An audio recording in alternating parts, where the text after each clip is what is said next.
Welcome to my channel. అందరికీ నమస్తే, అందరికీ ధన్యవాదాలు. ఈరోజు నేను ఏం చేయబోతున్నానంటేనండి, సింపుల్గా కొత్త ఆవకాయ వేస్తున్నానండి. ఇదిగోండి, ఇవి 2 కాయలు చూశారు కదా, ఇవి 2 కాయలండి. వీటికి కావాల్సిన పదార్థాలు ఏమిటో చూపిస్తా. పసుపు ఊరికే చిటికెడు వేసుకోండి. అలాగే కారం, ఉప్పు, మెంతులు, వేరుశనగకాయ నూనె, ఆవు పిండి. చూశారు కదండి, ఇవి వీటికి కావాల్సినవి. మీ దగ్గర ఉంటే ఇంకా శనగలు కూడా వేసుకోవచ్చు, చాలా బాగుంటుంది. ఇది సింపుల్గా అయిపోయే ఊరగాయ కదండి. 4 రోజులు 5 రోజుల కోసమే అని నేను టెంక కూడా తరగట్లేదండి. ఎందుకంటే తరగలేని టెంక పెద్ద కాయలు పెట్టేటప్పుడు అండి, ఎక్కువ పెట్టేటప్పుడు అప్పుడు నేను బజారు వెళ్ళి కొట్టించుకొస్తాను. కత్తిపీట ఉంది కానివ్వండి, నేను తరగలేను అంత గట్టిగా. ఇదిగోండి, ఈ గ్లాస్ ఆవు పిండి, అర గ్లాసు ఉప్పు, గ్లాసు కారం, కసిని మెంతులు వేసి ఒక గుండలాగా తయారు చేయాలి. నేను చూపిస్తాను ఇప్పుడు. ఇదిగోండి, మనం ఏ పని చేసినా శుభప్రదం కదండి. నేను ముందు చిటికెడు పసుపు వేసుకుంటానండి. అలాగే చూశారు కదండి, ఉప్పు అర గ్లాసు,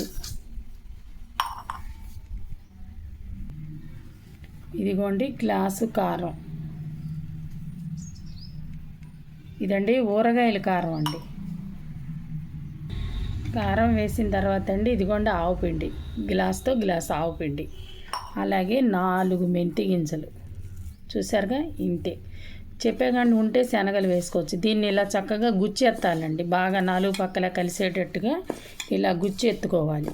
ముక్కలు తరిగిన తర్వాత ఈ పిండి వేసి కలిపి నూనె పోసి చూపిస్తాం మీకు ఏ రకంగా చేసుకోవాలో. ఇదండి సింపుల్గా అయిపోతుందండి. మనం కొత్త ఆవకాయ టేస్ట్ చూడాలి కదండి, అందుకని ముందుగా 2 కాయలు వేసుకుంటున్నాను నేను.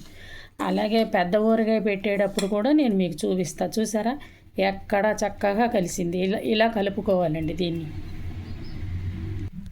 ఇదిగోండి, ముక్కలు ఈ మాదిరిగా తరిగా. చూసారా, ఎట్టగొట్ట తరగలిగానండి టెంక.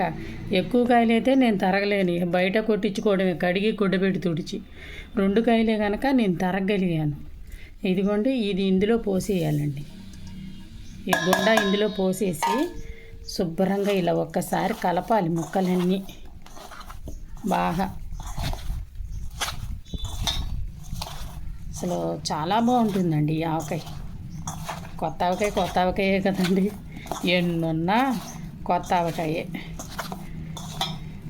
ఏదో ఇది సింపుల్గా వేస్తున్నానండి. ఈసారి పెద్ద చేసినప్పుడు మా పిల్లలకి వాళ్ళకి పంపిస్తా కదండి. అదిగోండి, ఇలా కలిపండి.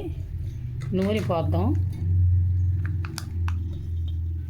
అదిగోండి, మనమండి కొంచెం ఎక్కువ పోసుకోకండి, సరిపడా పోసుకోండి. కావాలంటే 3వ రోజు తిప్పుతాం కదండి, అప్పుడు పోసుకోవచ్చు మళ్ళా. ఇప్పుడు మాత్రం కొంచెం గట్టిగానే ఉండాలి ఇది. ఎక్కువ నూనె పోసేసామనుకోండి, పితపితలాడిపోతూ బాగుండదు. ఇలా చేసుకోండి చక్క మీరు కూడా. ఇంకొక వాసి పడుతుంది నూనె పోస్తా ఇది శుభ్రంగా కలిపాక.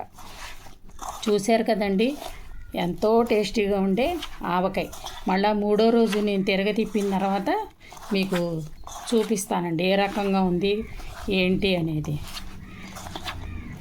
ఆవకాయ అంటే ఇష్టం లేని వాళ్ళు ఎవరు ఉంటారండి అసలు. ఏ సమయంలో అవి చేసుకోవాలండి, ఏ కాలంలో ఆ పచ్చడి. కొంచెం పోనీ పెద్దవాళ్ళకి బీపీలు అనుకోండి, లైట్గా వేయండి, వాళ్ళకి కూడా ఉంటుంది కదా తినాలని వాంఛ ఉంటుంది కదండి. అందులో ఏ పప్పు వేసుకుని కాస్త ఆవకాయ ముక్క వేసుకుంటే చాలండి, అన్నం చాలా బాగా తినేస్తాం. చూశారు కదండి, 3 రోజుల తర్వాత ఇది శుభ్రంగా ఊరిపోతుందండి. అప్పుడు చాలా టేస్టీగా ఉంటుంది. చూశారు కదండి, నా వీడియో నచ్చితే లైక్ చేయండి, షేర్ చేయండి, సబ్స్క్రైబర్ చేయండి. థ్యాంక్ యూ అండి, మీ అందరికీ ధన్యవాదాలు.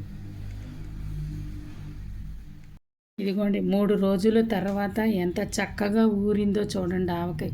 అసలు ఎంత కలర్ఫుల్గా ఉందో చూడండి. అసలు ఆవకాయ వేసుకుని పప్పు వేసుకుని ఆవకాయ వేసుకుని తింటేనండి చాలా బాగుంటుందండి. చూశారు కదండి, ఈ విధంగా ఊరింది చక్కగా. మెంతులు అన్నీ ఊరినాయండి. నేను వేసినవన్నీ కరెక్ట్గా సరిపోయినాయి. నేను ఈరోజు అన్నంలో వేసుకుని తిని చూస్తానండి. చూశారు కదండి, నా వీడియో కనుక మీకు నచ్చితే లైక్ చేయండి, షేర్ చేయండి, సబ్స్క్రైబర్ చేయండి. థ్యాంక్ యూ అండి. మీ అందరికీ ధన్యవాదాలు.